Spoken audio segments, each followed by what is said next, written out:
Question आप लोग देख पा रहे होंगे एसएससी सीजीएल प्री 2020 में पूछा गया। काफी अच्छा क्वेश्चन है डिस्काउंट का, और डिस्काउंट के इस कॉन्सेप्ट पे कई क्वेश्चन आपके लगातार पूछे जाते हैं। तो कॉन्सेप्ट भी मैं आपको बताऊंगा। क्वेश्चन क्या पहले वो पढ़ लेते हैं। क्या दिया हुआ है कि एक दुकानदार किसी वस्तु की कीमत इस तरह तय करता है कि 32% की छूट देने के बाद भी वह 14% का लाभ चाहता है। यदि अंकित मूल्य जो है वो 342 रुपए है तो उस वस्तु का क्रय मूल्य क्या होगा। तो सबसे पहले मैं आपको कॉन्सेप्ट बता देता हूं। तो यहां पे आपको पता होना चाहिए कि जो एसपी है यानी कि जो विक्रय मूल्य है वो दो तरीके से आता है। पहला, अगर हमें क्रय मूल्य पे फायदा हुआ या हमें नुकसान हुआ तब भी जो प्राइस आता है वो क्या कहलाता है, एसपी कहलाता है। दूसरा क्या है कि अगर हम एमआरपी पे डिस्काउंट देते हैं, कोई भी डिस्काउंट देते हैं, तो डिस्काउंट देने के बाद जो प्राइस आता है वो क्या कहलाता है, एसपी। यानी कि हमें ये समझ में आया कि एसपी जो है वो दो तरीके से निकलता है। कब?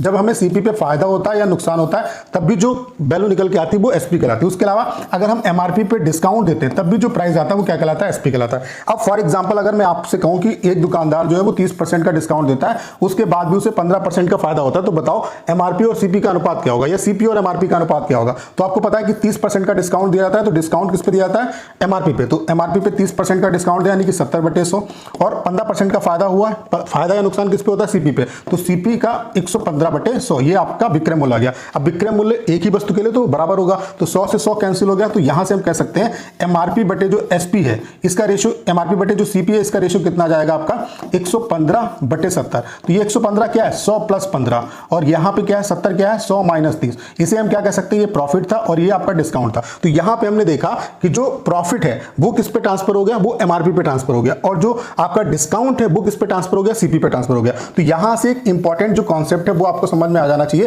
कि अगर किसी क्वेश्चन में हमें प्रॉफिट या लॉस की वैल्यू दी है, उसके अलावा अगर हमें डिस्काउंट की रेट ऑफ परसेंट दी है, तो यहां से हम जो रेशियो है वो किसका निकाल सकते हैं, सीपी और एमआरपी का जो रेशियो है वो हम इजीली निकाल सकते हैं। कैसे? जो डिस्काउंट है उल्टा कर दो आप, जैसे डिस्काउंट एमआरपी पे लगता है तो वो सीपी पे ट्रांसफर होगा, और प्रॉफिट या लॉस सीपी पे होता है तो वो आपका एमआरपी पे ट्रांसफर हो जाएगा। तो 32% का अगर डिस्काउंट दिया तो ये आपका सीपी पे ट्रांसफर होगा, यानी कि सीपी कितना आ गया आपका, 68%। 14% का लाभ होता है तो ये एमआरपी पे ट्रांसफर कर दो, ये कितना आ जाएगा आपका, 114%। तो परसेंट से परसेंट कैंसिल हो गया। अब एमआरपी जो है वो 114 रेशियो आया, और क्वेश्चन में कितना दिया, 342, यानी कि 114 रेशियो की वैल्यू 342 दी है, तो ये इसका जस्ट 3 गुना, यानी कि एक रेशियो की वैल्यू कितनी आई, 3। तो यहाँ पे 68, यानी कि सीपी जो होगा वो कितना होगा, 68 रेशियो की वैल्यू कितनी होगी, 68 × 3। अब यहाँ पे हमने अगर इसे मल्टीप्लाई किया तो 3/24, यानी कि वो ऑप्शन करेक्ट होगा जिसका इकाई-अंक 4 होगा। तो पूरा आपको सॉल्व करने की जरूरत नहीं है, दूसरा वाला जो ऑप्शन है वो आपका करेक्ट हो जाएगा। तो उम्मीद करता हूं कि क्वेश्चन प्लस कॉन्सेप्ट दोनों आप अच्छे तरीके से समझ पाए होंगे।